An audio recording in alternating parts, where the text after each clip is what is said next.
Hey guys, SmoothJK here. There's a lot of exciting updates coming up for FF6 fans. I know that they haven't really been getting the spotlight or the attention that they deserve, honestly, in this game, but they're finally getting some, much needed upgrades and so forth. So let's talk about it right now. First of all, we're getting 2 new 6-star awakenings. A lot of us have pulled Kefkas and Terras just kind of naturally over time. Kefka especially because there were a lot of featured banners with him on. He used to be actually the best mage in the game. So yeah, there was a time when he was kind of meta, but obviously he fell off as he stayed 5 stars, but we'll see if he kind of returns to relevance. They don't really tell you much here. They still have the same Trust Master reward, obviously. Terra has Ultima, which is just kind of like, if you want to slap that on somebody who doesn't have it, I guess it could kind of be useful situationally, but I mean, it's just a regular spell, so if you're having a Trust Master reward that's on par with just a regular spell, that's probably not anything special. Kefka, of course, he has his Ribbon Trust Master reward, which is, always going to be useful. You always want to block those status ailments, and it has a, small amount of stats attached to it as well, which is a nice little perk over similar Trust Master rewards like Discernment. So if you don't have ribbons in your party, if you don't have these TMs farmed up, you probably want to get a few Kefkas here. Before I get into the banner, I'll talk about the event real quick. So it's going to be another King Mog event. Going to run for kind of the standard 2 weeks, I guess. Again, standard prizes, rare summon ticket, some of the currency, the nice 500 Lapis prize for the elite level. There are some decent items that can be farmed up in this event, or at least one of them. The beret is kind of like meh. I mean, we already have like Circlet, which gives 15 magic. 10% magic is basically 15 magic. It can be a little more, obviously, if you pot up your characters, but it's really not that much of an improvement. But I'll probably get one of these just in case. I think we only have 2 circlets in the game right now anyway, so if you want to use a lot of mages, you probably want to have better hats for them. The tabby suit is actually really good. I'm debating whether or not this would replace some kind of robes or something like that, but basically, on top of 30 defense, 20 spirit, which is kind of like whatever, 10% HP MP is actually really nice and nulls poison, so I'm definitely going to get this tabby suit. And what's really cool about this event is that we actually get character bonuses for characters that a lot of us already own, which is nice. We don't have to pull necessarily on the new banner if we don't want to. I already have a party set up with like 3 Kefkas, 1 Terra, so that's already 200%, and I haven't even pulled on the banner yet. So it's really nice of them to do that. Of course, if you get some of these newer units, Transcendent Terra and Setzer, you'll get even more of a bonus, but we'll kind of decide whether or not that's worth it. This is going to be the boss, I guess, Nalapa. Has fire attacks, so again, fire resistance is going to be useful. And second week update, obviously, we're going to be fighting Kefka. It's not too hard to see that that's Kefka. We'll talk about it in a little bit, I guess. No, I'll just say it right here. I read that he actually has this thing where he increases his elemental resistance to like obscene levels, so at some points you won't be able to use like your spells or whatever, but that's where fixed damage might actually come in useful. Like if you have Setzer, who has a lot of fixed damage type of abilities, that could be one possible use for him. All in all, typical Mog event with but then there's like cool bosses attached to it as well. So I'm looking forward to that. And finally, the banner itself. 5 characters, all in all. We have, in total, 4 characters that go to 6 stars. Of course, Terra and Kefka were base 3 stars, and there are old units that are getting a facelift. Gao is probably one of my least favorite characters in this game. Base 3 star goes to 5 star max. I'm not going to be happy if I get him at all. And then Transcendent Terra, base 5 star unit that goes to 6 stars, and Setzer is your base 4 star unit. Real quick here, just overall, The Trustmaster reward is going to be pretty good for Trance Terra. A lot of us are using dual cast materias, but this is obviously best in slot, or a lot better than your typical dual cast, because you're also getting a whopping 30% MP attached to it, so you're getting both of those nice effects at the same time. Really nice Trustmaster reward, but not something you have to chase necessarily. It's not like meta, but you know, having that MP is always going to help you. She does have full life, which is kind of interesting on a battle mage of sorts, and then she has a couple of new abilities like Chaos Wave, which is a nice AoE ability, magical activation. This sounds like basically she's gonna boost herself, and then she can do Chaos for 0 MP, and then I think after that it gets stronger. I'm not sure exactly how that works. We'll talk about it in a little bit. Setzer, base 4-star unit, as I said. Fixed Dice is an interesting Trustmaster reward. It's a thrown weapon that only has 1 attack, and it does random fixed damage. Again, this is going to be situational against certain bosses that have like really high defense and resistance. His featured ability is a Joker's Death, instantly KO all abilities. Not too excited about these kinds of things because you know there's going to be a lot of enemies that are immune to that, especially bosses, so you're not going to be able to use that on tough content. Double Dice, probably a double attack with random fixed damage, and then Red Card, which is his best single target ability. And then we have Gao, which I really don't care about. His Trustmaster reward seems to be some kind of ability. It's not a magic ability, so you can't like dual cast this or whatever, but I mean it's a meteor type of thing, so seems pretty decent, I guess, but not really like something you want to farm up necessarily. If you get a ton of him chasing Trance Terra, then you'll probably just naturally get it, but not something I would, you know, deliberately farm up. Then he has some interesting abilities, I guess. And then we'll talk about Terra and Kefka right now.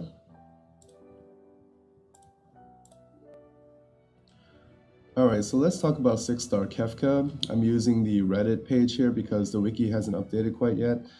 But is he going to be better than Exdeath or other mages that we already have in the game, like Dark Fina? Short answer is overall no. Well, he is better than some of the other mages that I won't mention, but he is definitely going to be respectable and have situational uses, which you'll see. His magic stat is actually very respectable, very good. 150, which is impressive considering he's a base 3-star unit. But he's always had high magic, so you know it's kind of just keeping up with the trend. Same equipment, obviously, that he's always had. His limit burst is pretty much the same, it just gets a little bit stronger, and he doesn't gain any new magic spells. What he does gain is a few abilities. Mage of Destruction, and he also gets a plus 20% here. So total, he gets a 40% magic passive boost, which is really good. That's actually better than Exdeath or even Dark Fina, who get 30% magic passively. So his magic stat's going to be actually very, very good. He also gains 50% magic damage versus, I believe this is like a spell form of Man-Eater. He doesn't have extra damage versus all these other types that Exdeath does. He does like 30% extra damage to humans and a bunch of other types of monsters, but Kefka is pretty much 50% to humans. He also gets an extra 20% MP, which is nice. Probably his most important spell or ability is Footsteps of the End, 60 MP, and he gets it's a 380% or 3.8 multiplier AoE attack, which is really good. It's one hit. And it also debuffs the spirit by 40%. So this is actually a really good ability. It's not as strong as dual casting Meteor. Dual casting Meteor is actually going to be effectively like a 6.66 multiplier, so it's definitely more damage than this. But dual cast Meteor is 100 MP, this is 60, plus this is one hit. So if you're in a situation where you're chaining a bunch of magic and then you kind of wanted like a magic spell finisher, this would be the way to go. Another nice perk is that it debuffs the enemy's spirit by 40%, so any follow-up attacks, magic attacks, or your teammates can do more damage as well, so this is a very good ability. The first time it's going to do 3.8, but after the debuff, I think it works out to a 6.33, so it's actually, you know, very strong on its own anyway. Very good ability. I think it could be a decent finisher. What's nice is that he also gets a 20% chance to evade, so in some contexts he could definitely become a very good arena mage. Anytime you get evasion naturally on your characters, it's going to be very good for arena. And obviously you can still dual cast these things over here. For instance, this week I'm dual casting Thundaga on my Dark Fina. I mean, I still hit the damage cap, and you know, it chains with Noctis's Lightning Flask and things like that, so you know, Kefka is definitely a viable arena mage now with the evasion. He can, you know, just slap on a dual cast materia on him and he'll be good. If you don't have dual cast, you can still use things like Footsteps at the end, but you'll just cap out at 999. He's also Evil After. This is kind of funny. Evil After, if you're watching, this one's made for you. He has a 20% chance to counter with something here, which is actually a really nice debuff. It's an AoE 3-turn minus 40% to all stats. So if you get this to proc, it can actually turn the fight really well. Unfortunately, you can't rely on it because it's only 20%, but that's a nice little counter there. And counters are also good in the arena as well, so that's one thing to consider. He already had Heartless Angel, he already had Hyperdrive, which was his best single target ability before, 2.3 with a minus 25 ignore. But now he has an even better ability if you decide to go this route. It's a 2.8 multiplier with the same ignore spirit. Let me just calculate real quick with that. So that works out to a 3.73 multiplier effectively. Now, I don't know why you would want to do this over Footsteps of the End. Maybe this is some kind of elemental attached to it, I don't know, but to me, Footsteps of the End still seems like the better ability. It does more damage, or it has a higher multiplier, and it has that debuff. So, yeah, I don't know why you'd want to do this, honestly. But, I don't know, it's nice to have options. So that's Kefka. So why would you want to use him? Well, you know, like I mentioned, his evasion's nice, his counters are nice with the debuff, but also he could work as a magic finisher if you're using a mage party, so that's nice. He has good MP and good magic, I mean, so he's, especially against human enemies, he'll do a lot of extra damage, so he's a capable mage. Not gonna like become meta or anything like that, but definitely good to have. Next up is 6-star Terra, and she's kind of an interesting character, always kind of has been. So her magic is a little bit lower, 141, but still respectable. She's able to use swords. So Enhancer would work really well for her. In fact, I think in the game that's kind of like her sword.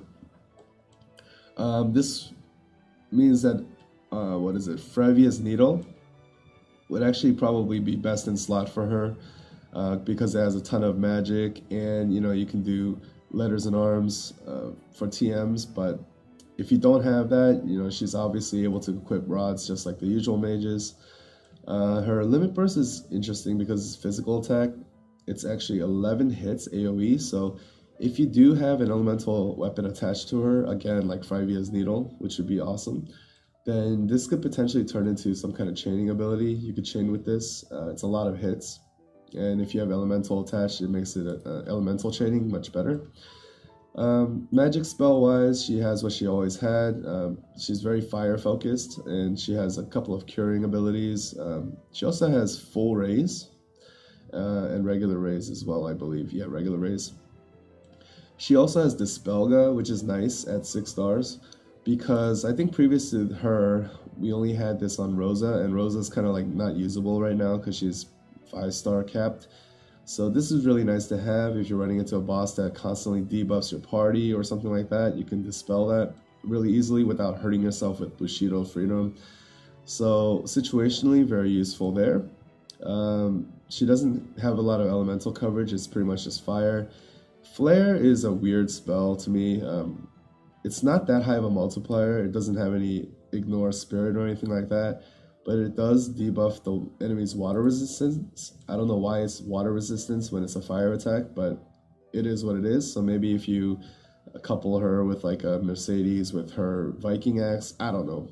That could be one possibility, or if you want to follow it up with a bunch of dual casted water guns. Strange ability to me. Again, full life is really Arise, really cool to have on her.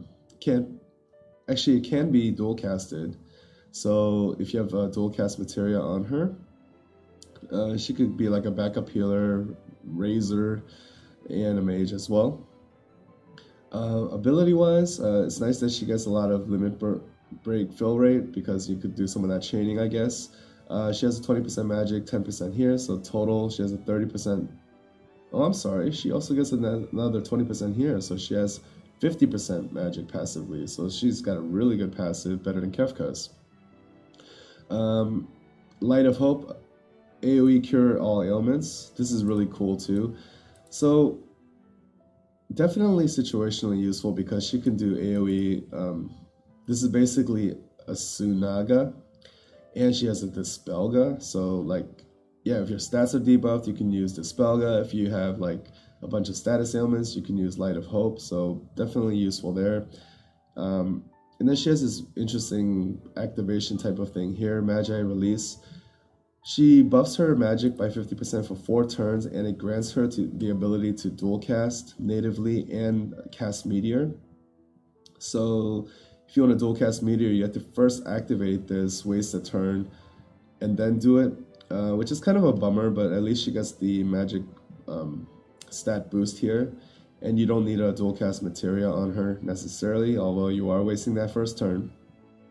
And then what else she's able to do is do Chaos Wave, which is a really powerful AoE ability, but because it's an ability, not a spell, you can't dual cast this at all.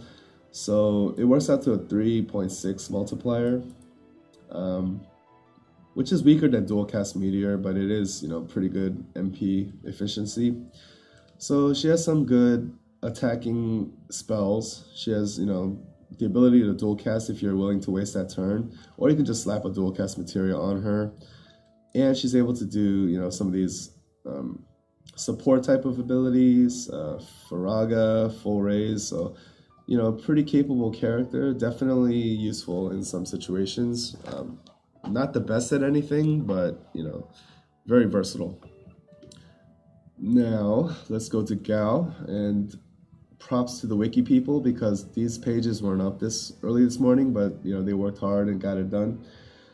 I'm not going to cover him very long. He caps out at 5 stars. You'll pretty much be only using him for, you know, event bonuses, I think. There's really nothing remarkable about him. He has decent attack stats, I guess. His abilities are all pretty weak, pretty low multiplier. Leap, I mean, there's some interesting abilities in here, I guess, but I didn't even look him up, honestly, because I'm not going to use him at all.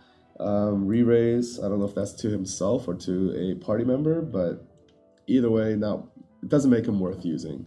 So he is what he is. I don't like him. I never liked him in FF6 either, so I'll move on. Setzer is actually a pretty interesting character that I might pull for.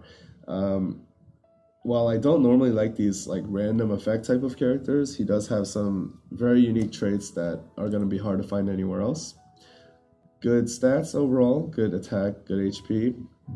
He's able to equip daggers, swords, and throwing weapons. So, you know, you can possibly make him pretty decently strong if you have a good sword. If you have Locks, TM, Rising Sun, he can be pretty strong.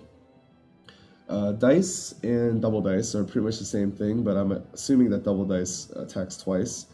These are just random fixed damage amounts. Again, as I mentioned, if the boss has like obscenely high defense or resistance, you might want to do fixed damage instead.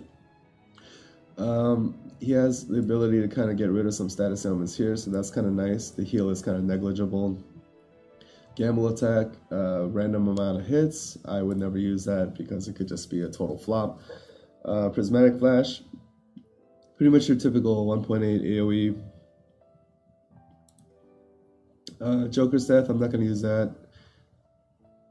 Instant KO, it's only 30% chance, and against tough bosses, you're not going to be able to use it anyway because they're pretty much all immune. Slots, okay, so this is, again, very random stuff. The first two are things that he already has. Mega Flare is actually really good. Has ignored defense, so the total multiplier works out to 4x. This is a really nice AoE ability, but unfortunately it's random. And then again, he has double dice, fixed damage to all enemies. This is also, oh, this is not random, it's 5555. Okay, so that's the difference between double dice and dice. Dice is single target and double dice is AoE, so my apologies. Gamble Fall, I would never use this because while the debuffs are pretty nice, 40% is pretty good, it's random, so yeah. If you randomly reduce spirit, but the boss doesn't use any kind of healing abilities, or you're not using magic against him, it's going to be useless. It's all random, so I would not use it, really. Cursed Card. This is like his better version of the AoE ability, I guess. Same multiplier, but it does 2 random status ailments. If it's not able to do these other status ailments by 30%, it seems like it's a guaranteed petrify if they're not immune. So this could be really scary in arena.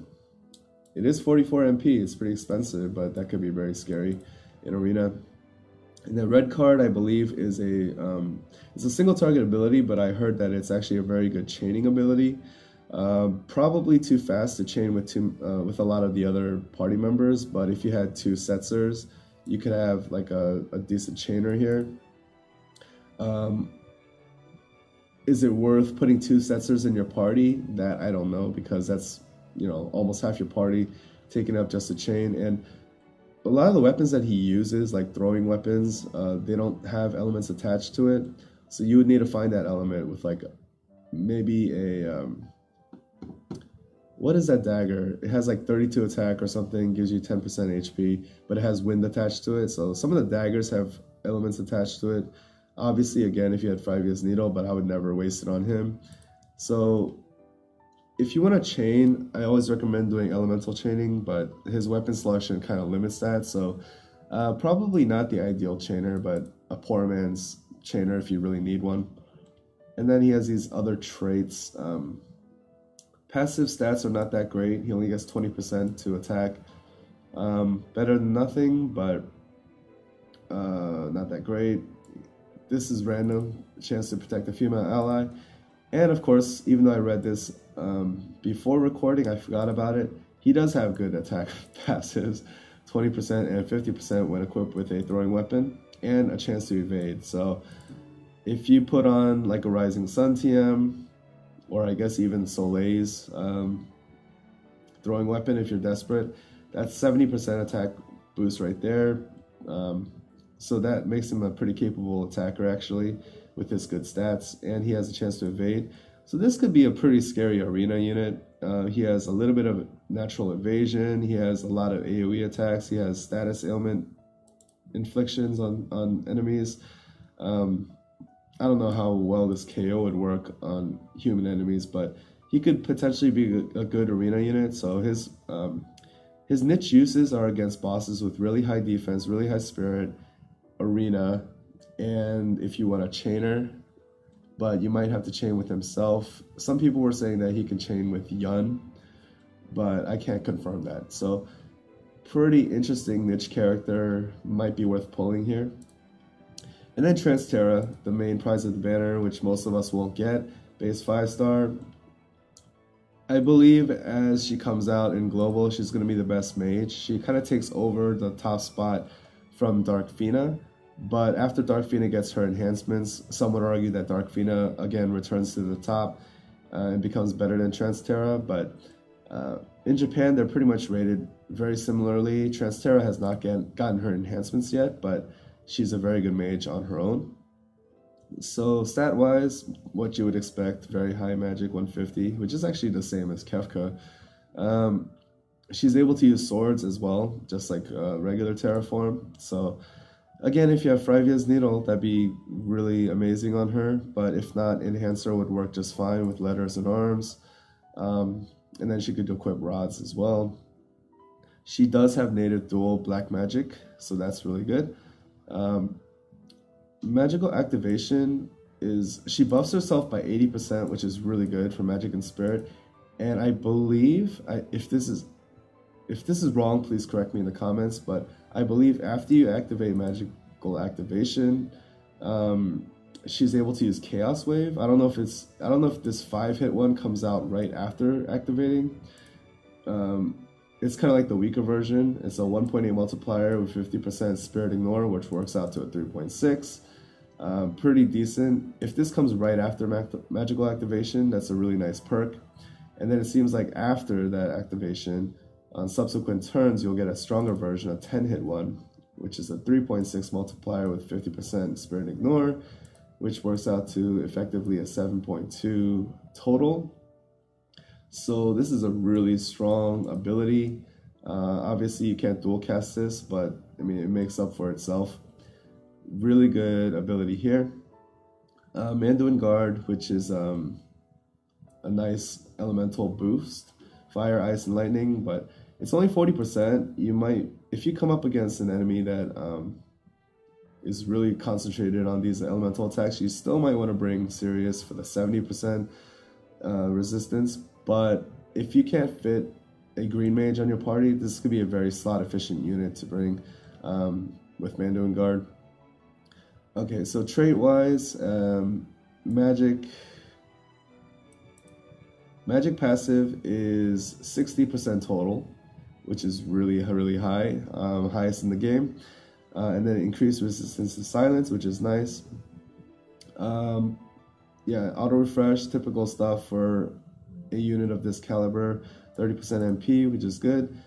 This is really good. 30% chance to evade physical damage. So it's not quite as high as Ling, who is 40%, but this is the second highest natural physical evasion that we have in the game. So once again, this is going to be a killer arena unit. Native dual cast, really high evasion, which is rare on a mage. So yeah, very good stuff. And then she has some low-level curing with Cura, has some elemental coverage with the Aura level, but not up here at Aga. For Raga is the only elemental spell at this level. Holy, which is a single target. I think this is pretty unique, I think, to have a dual cast ability like Holy. Ultima, which Darkfina already has, but you know, she can dual cast this as well, puts her on par with Darkfina, and she has full life just like the regular Terra. So this character, on top of having really high multiplier abilities, really high magic passives, the ability to buff her magic even higher, she also has some utility with full life and curing status symbols after battle. That's not that important actually, that's for like exploration. What was I thinking? Oh yeah, the increased resistance. So really good mage, the best mage in global right now, probably for some time until we get enhancements for Darkfina. And yeah, just a really good all-around unit, but unfortunately, base 5-star unit, not a lot of us will get her, but if you do get her, she's going to be really good. And finally, you know, like a worthy unit for Final Fantasy VI fans. So anyway, that was my long-winded review, banner review and event preview. Hope you guys stuck with it. And yeah, I mean, I don't know if I'm going to pull on this banner because I do have enough Kefkas and Terra to get the bonuses that I need. Gao is trash, Setzer is situational, and Trance Terra is just almost impossible to get. I might pull 111 pull, I'm not even sure yet. So for people who aren't really set with mages, this is like a mage bonanza. But if you do have like, you know, X deaths already, like multiple X deaths, because I do think you want multiple mages, you know, you don't want just one. And you already have Kefka or whatever. This is probably a skippable banner, but I'm sure that some people will be happy to get some of these you know, niche units, and Trance Terra is just a powerhouse overall. So yeah, that's my assessment, and hope you enjoyed the video.